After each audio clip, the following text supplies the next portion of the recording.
welcome to Heavenly Harvest. Today I want to do a video on how we do our saltwater taffy in our freeze dryer, what kind of utensils we use, how we put them in the trays, what they look like, the temperatures, so on, so on. Just remember that all freeze dryers are going to have different way of doing things because it's different companies. We have a Stay Fresh machine, so I'll be doing the Stay Fresh machine temperatures. We use the saltwater taffy that you get from Sam's Club. I got my little cutting tray out. I'm gonna come over here and I'm going to wash my hands. We always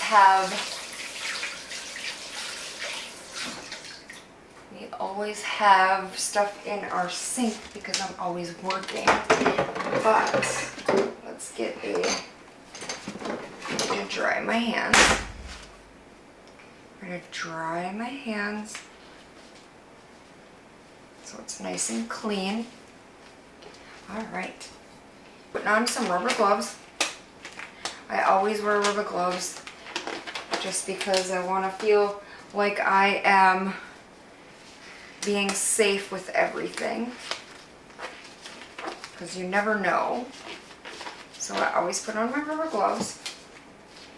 I wanted to go over the utensil that I use for doing the taffy or Jolly Ranchers and things like that, and I'll show you in all my videos which ones, but this is the one I use. It is by Fiskars, and the reason why I like it, it has a lock right here so you can unlock it, but look, when you move it, it's for people that have hands that have like different arthritis or different things that are needing for a better grip.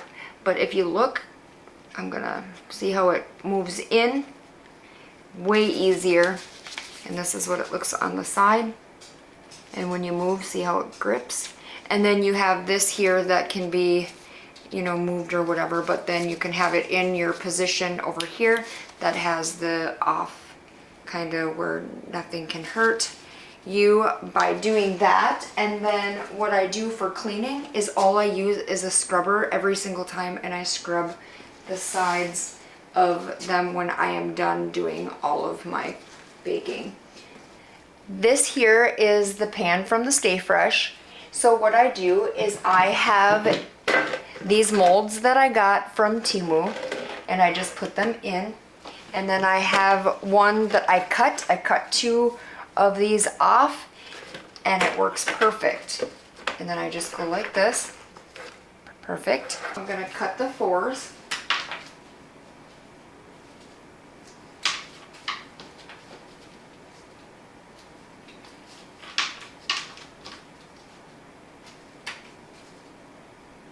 And look at how easy that goes right through. So this is what you do, is you cut it in half, and you cut it in half again, and you cut it in half. Then what you do is you take your tray and you just put it in the middle as much as you can.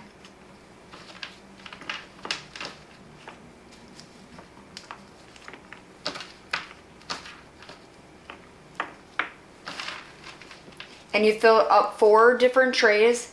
Make sure that you try to get them in the center as much as you can.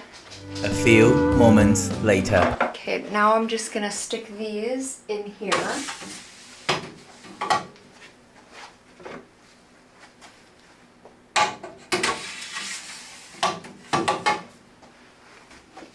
And as you can tell, they're all lined up as much as I can get them. Make sure that they're all done.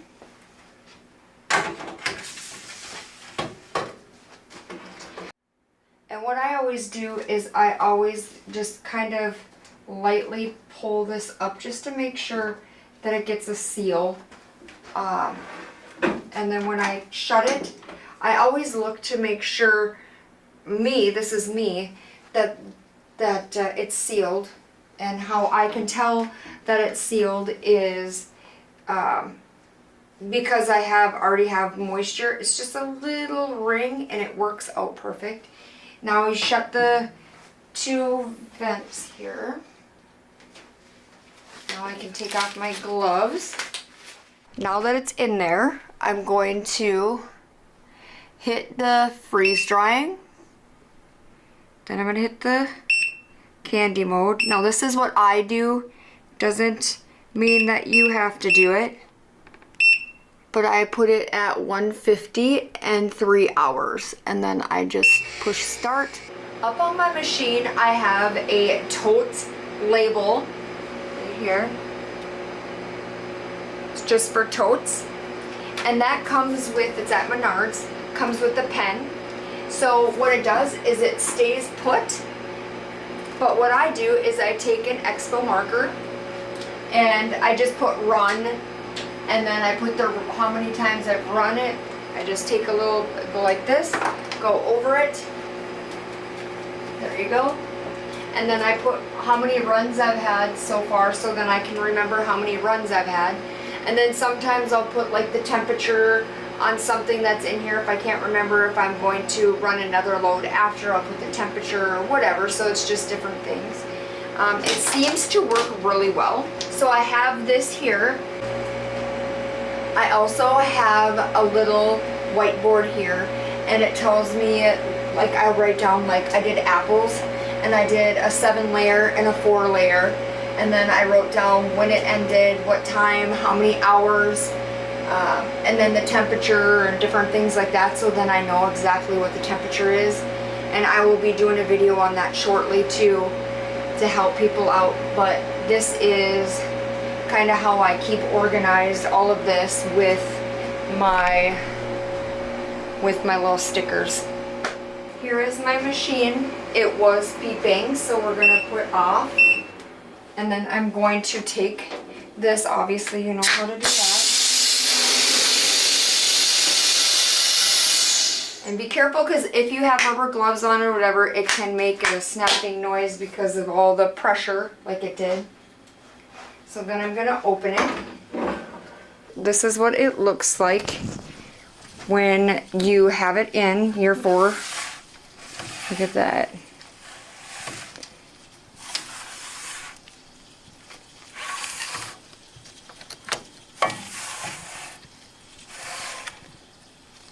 Now you're gonna have different,